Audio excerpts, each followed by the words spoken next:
네, 안녕하십니까. 전 소개받은 소프트웨어 정책연구소 장진철이라고 합니다. 네, 이 행사를 준비하면서 또 많은 분들께서 사전 등록을 해주시고 또 관심 주셔서 감사드리고요.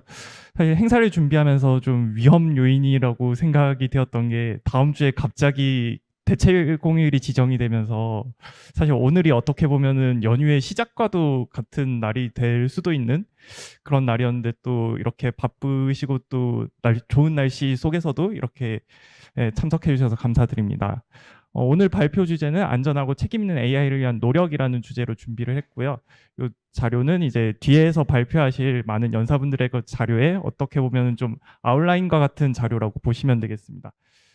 네, 그래서 작년에 저희 AI 정책연구실에서 그 생성 AI 생태계에 대한 그 포럼을 개최를 했었고요. 그때만 해도 이제 생성 AI가 화두가 됐고 이제 붐이 이제 시작되던 붐이 이제 한참 되던 그런 시기였는데요. 그 사이에 또 많은 변화들이 있었습니다. 그 대표적으로 맥킨지에서 얘기되고 있는 게 이제 생성 AI가 올해는 이제 사업적 가치를 발견한 해라고 이렇게 정의를 하고 있는데요. 이제 글로벌 조직에서 AI 이용과 도입이 작년에 한 50% 수준에서 올해는 한 70% 수준으로 좀 증가를 했다. 뭐 이렇게 얘기가 되고 있고요. 실제로 어제 발표된 국가 AI 전략 방향에서도 우리나라의 그런 AI 도입률이 2030년에는 한 70% 수준으로 높이겠다는 그런 방향도 발표가 된 바 있습니다. 그리고 생성 AI를 정기적으로 활용하는 조직의 수도 지난해 30% 수준에서 올해는 한 60% 수준으로 높아졌고, 그리고 이렇게 AI를 도입하고 이용하는 조직에서는 비용이 절감되고 매출 증가를 실제로 경험했다는 그런 얘기들이 나오고 있습니다. 가트너에서도 좀 유사하게 그 AI가 이제 대중적으로 확산이 되고 비즈니스의 혁신을 제공하고 있다 이렇게 얘기를 하고 있고요. 2년 내에 그런 AI 기술이 좀 다양한 AI 기술이 결합된 복합적인 AI가 좀 더 채택이 되고, 그리고 엣지 AI나 컴퓨터 비전과 같은 그런 AI 기술들이 스마트 기기를 통해서 현재 확산이 되고 있고, 실제로 최근에 스마트폰이나 가전이 판매되는 것만 해도 AI가 탑재됐냐 안 됐냐를 가지고 또 이슈가 되고 또 화제가 되고 있기도 합니다. 그래서 실제로 생성형 AI는 이제 기대의 정점을 지나서 이제 각국 또 각 기업들이 그런 AI 전략을 세우고 하는데 확대가 되고 있는 모습입니다. 그래서 AI는 이제 기업과 일상에 점차적으로 스며들고 있고 이제 그 실제로 일상화 단계에 진입을 했다고도 이제 얘기를 할 수도 있습니다. 반면에 AI가 사고로 인해서 대응 요구가 또 확대가 되고 있기도 합니다. OECD를 비롯해서 많은 그런 데이터베이스 많은 기관들이 AI가 실제로 일으키는 사건들을 데이터베이스화해서 수집하고 그런 모니터링을 하고 있는데요. 그 AI 사건 데이터베이스에 따르면 매년 AI가 일으키는 사고의 수는 점차적으로 증가를 하고 있고 지난해 2012년 대비해서 2023년에 거의 한 30, 그 연평균 한 30% 수준으로 증가를 하고 있는 모양새를 보이고 있습니다. 뭐 대표적으로 뭐 연예인의 그런 생성 누드 이미지가 배포가 된다거나 그 자율주행 자동차가 안전하지 않은 행동을 한다거나 그 챗봇이 쌓여 있는 데이터를 가지고 그런 개인정보 보호 문제를 일으키거나 하는 식의 그런 매년 AI가 일으키는 사건의 수는 증가를 하고 있고, 이 때문에 AI 안전에 대한 요구 역시 매년 증가를 하고 있습니다. 실제로 최근에 일어나고 있는 사례들을 좀 모아봤습니다. 대표적으로 이스라엘에서 그 AI 시스템을 통해서 민간인이 살상이 되고 있고 그런 전쟁에 AI가 직접적으로 활용되는 모양새를 보이고 있습니다. 최근에 이스라엘이 또 레바논을 침공하면서 이런 국제적인 그 전쟁이 확장이 될 가능성도 지금 있는 상황이고, 한편으로 또 우리나라에서는 그 로봇이 그 오작동을 일으켜서 그 근로자가 사망을 한 사고까지 발생을 했습니다. 그 농산물 아마 이게 파프리카를 선별하던 그런 로봇으로 알고 있는데요. 그 박스를 이렇게 분류를 해야 되는데 박스가 아닌 사람을 박스로 인식하는 바람에 오작동으로 40대 직원이 사망을 했던 바가 이제 작년에 발생을 했었습니다. 또 최근에는 그런 딥페이크 성범죄가 굉장히 이슈가 되고 있습니다. AI 기술을 활용해서 음란물을 제조, 유통하고 그런 범죄화가 일어나고 있는 상황인데요. 특히 딥페이크 문제는 10대를 중심으로 발생을 한 바 있고 또 그런 각급 학교에서 좀 문제가 되면서 최근에 그런 논란이 됐던 바 있습니다. 그리고 미국에서는 이제 대통령 선거로 굉장히 핫한 상황인데 그 선거에 AI가 개입을 하면서 그 AI의 조작된 이미지가 유포가 되고 뭐 연예인의 딥페이크 이미지가 뭐 특정 후보를 지지하는 식으로 이렇게 묘사가 돼서 이런 선거에 개입을 하면서 민주주의가 오염되고 있는 상황으로 발생을 하고 있습니다. 과거에 뭐 소장님께서 말씀하셨듯이 AI가 크게 이렇게 문제가 없을 거라고 이렇게 생각을 해왔지만 최근에는 실제적으로 이렇게 사고로 이렇게 발생을 하면서 AI 위험에 대한 우려가 실제화되고 이렇게 증가하는 모양새를 보이고 있습니다. 또 한편으로는 그 AI 칩의 양극화 문제로 인해서 국제 문제로까지 확장이 될 가능성까지 있습니다. 최근에 옥스포드 대학에서 그 AI 칩의 그런 분포에 대해서 그 연구를 하고 그 타임지에 발표를 했던 바 있습니다. 그래서 GPU 등의 그 AI 칩이 어느 나라에 많이 분포를 하고 있는지 이렇게 살펴봤는데요. 지금 이미지가 잘 안 보이는데 그 중국이나 그 미국이 좀 더 진한 색깔로 되어 있고 그 초록 색깔로 이제 나머지 나라들이 표시가 되어 있고 아프리카나 뭐 중동 같이 이런 나라들은 좀 회색 처리가 되어 있는 모습을 보이고 있습니다. 즉 미국과 중국이 그 세계 AI 칩에서 독보적인 위치를 차지하고 있고 세계 아프리카나 그 중동과 같이 대부분의 나라들은 좀 GPU가 없는 컴퓨팅 사막과 같은 형태를 보이고 있는 형태가 되고 있는데요. 특히 미국과 중국이 지금 AI 시장에서 그 AI 기술이나 이런 부분에서 선두 경쟁을 하고 있는 측면과도 또 유사할 수도 있고 또 GPU 수에서 지금 중국이 미국을 앞서고 있는데 이제 수출 제한 때문에 대중국 수출 제한으로 최신의 칩들은 또 미국에 집중이 되면서 미국과 중국의 그런 경쟁 관계도 살펴볼 수 있는 상황입니다. 이렇게 특정 국가에 AI 칩이 집중되고 하면서 결국에 이런 AI 기술에 대해서 국가의 거버넌스가 선진국에 이렇게 종속될 우려도 보이고 있고요. 결국에 학습 데이터 측면에서도 이런 선진국 중심으로 AI 데이터 학습이 되면서 그런 아프리카나 이런 회색 지역에 있는 지역들의 데이터의 부족으로 인해서 공정성 저해 우려까지 발생을 하고 있습니다. 그래서 최근에 뭐 AI 안전이나 신뢰성, 책임 있는 AI 등등의 여러 가지 용어들이 좀 혼재돼서 나오고 있는 상황인데요. 그래서 저희 연구소에서도 이런 개념들을 좀 정리하면서 좀 분석을 해보고 있습니다. 그래서 신뢰할 수 있는 AI, 신뢰성이라는 개념은 가장 좀 포괄적인 개념으로 뭐 윤리나 그런 원칙이나 표준화, 국제협력과 같은 개념으로서 좀 최상위 수준의 개념으로서 EU 등에서 정의를 하고 있고요. 뒤에서 이제 기업들의 그런 책임 있는 AI에 대해서 말씀드리겠지만 책임 있는 AI는 윤리 원칙을 토대로 해서 그런 개발자나 서비스 제공자들이 성실한 책임성을 강조하는 그런 지침이나 협약이나 자발적 참여들을 의미한다고 할 수 있겠습니다. 또 안전, 세이프티의 경우에는 가장 좀 기술적인 수준의 개념으로서 좀 AI 위험을 실제로 기술적으로 식별해서 위험을 예방하고 뭐 예기치 못한 문제에 대해서 대응하거나 시험 인증하는 절차에 대해서 좀 더 설명을 하고 있는 개념인데요. 물론 최근에 그런 AI 안전이나 이런 측면에서 이 세이프티 기술적인 이런 내용뿐 아니라 그런 사회적인 문제인 책임성이나 신뢰성까지 포괄하는 개념으로 사용이 되고 있습니다. 그래서 실제로 그 요슈아 벤지오 같은 세계적인 학자들도 그런 AI 안전이나 그런 위험 요인에 대해서 기술적인 수준을 포함하는 악의적 사용이나 오작동 측면과 함께 노동시장의 위험이나 그런 환경 문제, 또 개인정보 보호 문제와 같이 기술적인 문제, 시스템적 위험이나 또 사회적인 위험이죠. 시스템적인 위험이나 또 교차 위험까지 전 그 기술과 사회를 포괄하는 개념으로서 그런 위험 요인을 정의를 하고 있고요. 또 위험 요인 완화를 위해서는 그런 기술적인 엔지니어링이라든지 모니터링이나 그런 측면과 함께 공정성 측면이나 개인정보 보호 문제까지 좀 사회적인 그런 위험 완화를 위한 방안까지 고민이 되고 있습니다.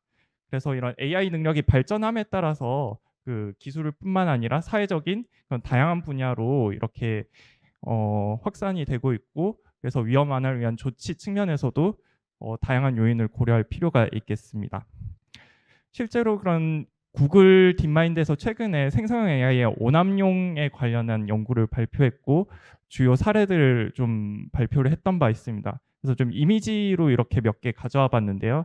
첫째로 이제 생성형 AI를 활용해서 사진이 위조되고 허위 정보가 생성되는 예가 있습니다. 대표적으로 지금 첫 번째 이미지는 그 팔레스타인에서 아이가 이렇게 집이 폭파되는 모습을 이렇게 지켜보고 있는 장면인데 이 이미지가 조작된 이미지로 판별이 됐던 바 있습니다. 그리고 이스라엘이 난민들이 이렇게 발생해서 이렇게 텐트를 치고 있는 모습까지 이렇게 나온 적이 있었는데 이 역시 조작된 이미지로 판별이 된 바 있고, 또 축구 경기장에서 팔레스타인을 지지하는 이렇게 깃발이 펼쳐지기로 했다는 이미지 역시 조작이 돼서 SNS상에 유포가 됐던 바 있습니다. 그리고 그런 적재적 입력을 통한 예로는 이제 이미지에 이렇게 노이즈와 같이 이렇게 기술적으로 이렇게 노이즈를 넣었을 때 그 생성형 AI가 답변을 조작해서 잘못된 답변을 내는 사례가 발생을 하고 있고, 이렇게 생성형 AI의 그런 기능이나 이런 부분에 대해서 그 위험이 실제적으로 드러나고 또 그 배포가 되고 있는 상황까지 확대가 되고 있습니다. 그래서 이렇게 생성형 AI가 그 확대가 되고 있고 또 도입이 되고 있는 상황에서 위험 수준까지 이렇게 올라가고 있는 상황에서 AI 위험 대응을 위해서 기업과 국가, 학계에서 각각 노력을 하고 있고, 그래서 그 노력에 대해서 지금부터 살펴보도록 하겠습니다. 먼저 기업은 기업 내 AI 안전 프로세스를 자체적으로 마련을 해서 자율 규제를 하고 있는 그런 모습을 보이고 있습니다. 제품 서비스를 출시하기 전에 AI 위험 테스트를 내부적으로도 하고, 그리고 모의 시험과 같은 그런 레드팀을 운영함으로써 그 테스트를 하고 있고요. 또 일정 수준 이상의 그런 의사결정권을 가진 조직을 구성을 한다거나 또 자체적인 AI 안전 프레임워크를 마련하고 관련된 연구 개발을 진행하고 있는 모습을 볼 수 있습니다. 그리고 각국에서는 그 규제 입법이라든지 글로벌 협력이나 AI 안전기관을 설립함으로써 그 국가적인 그런 AI 안전을 확립하는 노력을 하고 있고요. 학계에서 역시 국가나 기업에서 필요한 그런 연구 개발을 진행을 하면서 그 AI 안전과 책임 있는 AI를 위해서 각계가 노력을 하고 있는 상황입니다. 이 노력에 대해서 지금부터 자세히 설명을 드리도록 하겠습니다. 먼저 기업 측면에서 최근에 그런 글로벌 기업들이 어떻게 AI 안전을 대비하고 있는지에 대해서 설명을 드리겠습니다. 먼저 챗 GPT로 유명한 오픈 AI의 경우에는 그 AI 모델의 그런 수준을 크게 세 가지로 정의하고 그 세 가지별로 위험에 관련된 조직을 운영을 하고 있습니다. 먼저 그 현재의 모델과 가장 최신의 모델인 프론티어 모델, 그리고 앞으로 발생할 그런 초지능 모델에 대해서 각각의 위험 조직을 갖추고 있고, 다만 이제 초지능 모델의 경우에는 관련된 조직이 올해 초에 해체가 됐던 바 있습니다. 그리고 그 AI 모델의 위험 등급을 평가하고 완화 전후의 위험을 내부적으로 평가를 하고 있고요. 그 사이버 보안이나 그런 CBRN 화생방 위험, 그리고 설득, 그리고 모델의 그런 그 인간의 통제를 벗어나는 그런 자율성에 대해서 각각의 위험 정수를 측정을 해서 중간 이하인 경우에만 모델을 배포할 수 있고, 위험 점수가 높을 경우에는 그런 그 자체적인 그런 완화 조치를 취한 뒤에 모델을 발표하고 있는 상황입니다. 실제로 최근에 발표된 그런 GPT-4와 같은 이런 모델들이 이런 평가 절차를 거쳐서 발표가 되고 있고, 그 결과 역시 이렇게 스코어 카드로 공개를 하고 있습니다. 그리고 구글이나 엔트로픽 역시 좀 비슷한 형태의 그런 조직과 그런 평가 체계를 갖추고 있고요. 구글은 구글 딥마인드의 자체적인 안전하고 그런 윤리적인 AI 배포와 테스트를 위한 업무를 수행하는 조직을 갖추고 있고, 그런 프론티어 AI 개발을 위한 프레임워크를 갖추고 있습니다. 특히 위험이 실제로 발생할 수 있는 수준 대비해서 안전 버퍼를 두면서 그 조금 더 넓은 범위의 그런 위험을 측정을 해서 좀 더 안전한 AI 모델을 개발하고 배포하는 방식을 거치고 있고요. 엔트로픽 역시 비슷하게 세이프티 버퍼, 안전 버퍼를 가지고 이렇게 하고 있고, 실제로 AI 그런 안전 수준을 측정했을 때 수준을 5가지 레벨로 구분해서 그 현재 그런 배포가 되고 있는 클로드 3의 경우에는 레벨 두 번째 레벨 수준으로서 이렇게 언급이 되고 있습니다. 특히 엔트로픽의 경우에는 오픈 AI 출신 연구진들이 AI 안전이나 이런 모델 개발에 직접 이렇게 참여하면서 이렇게 기업 간의 이런 경쟁이나 인력 이동까지 볼 수도 있는 상황입니다. 지금 네이버에서도 실전 네이버나 또 국내 그런 AI 기업의 LG AI 연구원, 그리고 업스테이지 등에서도 그 기업 자체적으로 AI 안전을 위한 노력을 진행을 하고 있는데요. 네이버의 경우에는 뒤에서 또 박우철 리더님께서 자세히 말씀해 주시겠지만 AI 안전과 관련된 그런 정책을 수립하고 총괄하는 임무의 조직을 갖추고 있고 또 국내에 그런 연구 협력을 추진을 하고 있습니다. 또 AI 윤리 준칙이나 최근에 발표한 AI 세이프티 프레임워크와 같은 그런 자체적인 그런 규정도 이제 가지고 있고 이에 따라서 위험 수준을 평가하고 위험 수준이 낮을 경우에 배포가 되고 있는 절차를 가지고 있습니다.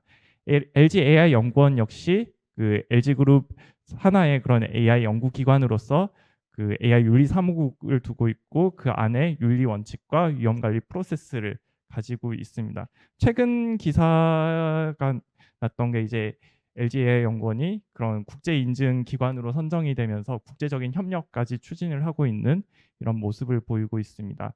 이런 내용들은 저희 스프리의 이슈 리포트로 발표가 돼서 공개가 됐던 바 있고요.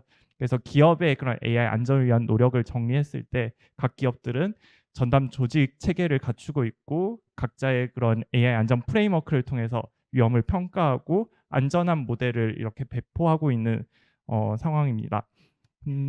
최근에 그런 연구 중에서 기업 내에 이렇게 AI 안전을 저해하는 요인으로서 한 세 가지 정도를 언급하고 있는 연구가 있습니다. 그 첫째로 그 기업에서 혁신적인 제품을 개발하는 목표 자체가 윤리 의지보다 앞서는 상황 때문에 AI 안전을 좀 더 등한시한다거나 우선적으로 그 혁신적인 제품 개발을 좀 더 목표로 하는 그런 장애요인, 첫 번째 장애요인이 있고 두 번째로 아무래도 AI 안전이나 윤리 자체가 기업의 성과 목표로서 측정되기 어려운 측면 때문에 기업 내부에서 그런 AI 윤리나 안전이 쉽게 도입되지 못하는 상황도 있고 세 번째로 그런 전담 조직이 권한이 부족하거나 조직 개편을 통해서 이게 인력 변동 때문에 그런 기업 내에 AI 안전이 쉽게 도입되지 못하는 상황이 발생하고 있을 수 있는데요. 이에 그런 구성원에 대한 윤리 교육이라든지 기업 경영진의 인식 개선을 통해서 기업 내 책임 있는 AI 문화가 조금 더 정착될